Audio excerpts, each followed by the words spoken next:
Hey everyone, Vagina Latte here, and I really kind of fought myself about this because I'm sure there's been so many videos made about this already, and so much media attention that's been given to Kim Davis, the Kentucky clerk, and you know the story. But yeah, when she was released the other day, I was just when I read online that she came out and there's Mike Huckabee, Fuckabee, right? And he's there and her lawyer, and they come up there, and there's a crowd of 1,000 people, which finding 1,000 backwoods idiots in Kentucky is not a hard thing to do. However, when they are playing Eye of the Tiger, which is cheesy, right? I mean, you gotta admit that's a really cheesy song that's just been so overdone. Yeah, back in the day in the 80s it was cool, but yeah, now it's just kind of the whole thing's kind of cheesy. But yeah, I mean, I just found that ridiculous. It's like here's this person who basically refused to do her job and blamed her religion or tried to use her religion as an excuse to force her religious views on others, and she's being rewarded by it by making her into a martyr. And anyway, here's Ben Carson, who's just a fucking idiot. And yes, I know he's a neurosurgeon. So I'm not sure what happened to him. I don't know if he was experimenting on himself with the neurosurgery and gave himself a lobotomy. Anyway, he's going to explain that Kim Davis doesn't have to do her job, and he's going to tell us why. Take it away, Ben.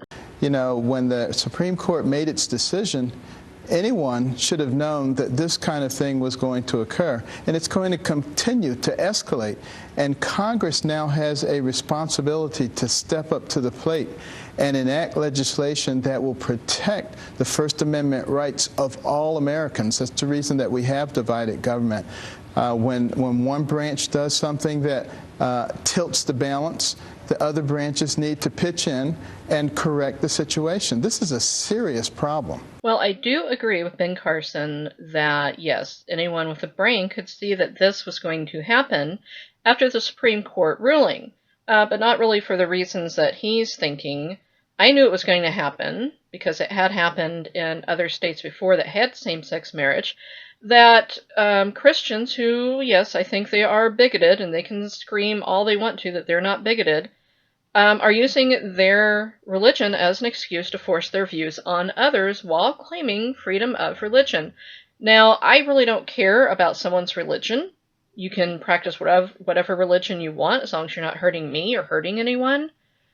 And that's fine. Go and do it. But when you are using your job, your business, your company, I don't care if it's your own business or you work for the government or you work for a company, if you're using it to force your views on others, that is where your rights end. Okay? End of story. The detractors say that that's a slippery slope because now next thing you're going to have Catholics who refuse to issue a marriage license to people who have been divorced, or Muslims who refuse to issue a marriage license to people who want to, Muslims who want to marry Christians, and so on. Where does it end?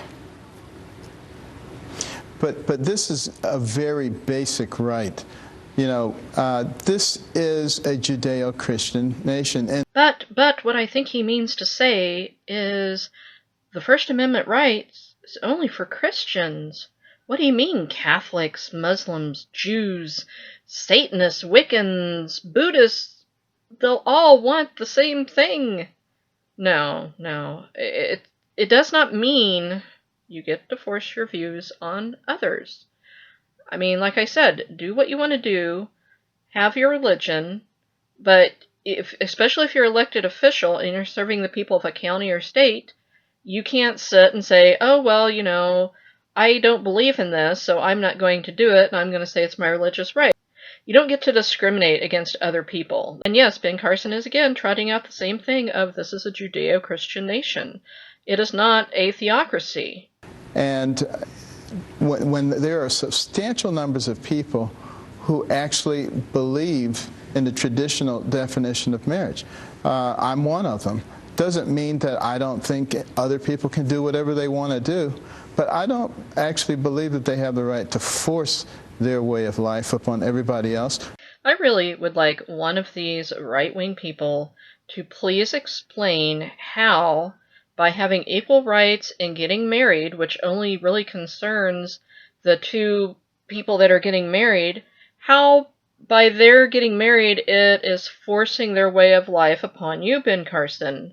No one is saying you have to attend their wedding. No one is saying that you have to give the bride or the groom away. Whatever. You know what I meant. And no one is saying that you have to participate. No one's saying that you have to go and marry a guy. So it doesn't affect you. It's not being forced upon you. No one's going to say, you have to be gay now, Ben Carson. So it's ridiculous. It's the same shit they keep spouting over and over again. They're going to be affected by it. No, it's not.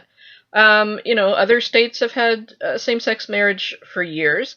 Other countries have had same-sex marriage for many years. But have you heard that, straight people aren't allowed to get married anymore or something? No, you haven't, because it's just they are depending on what the right-wing people always depend on, and that is scaring people. Because they're thinking, well, if we can scare you, you'll think like us.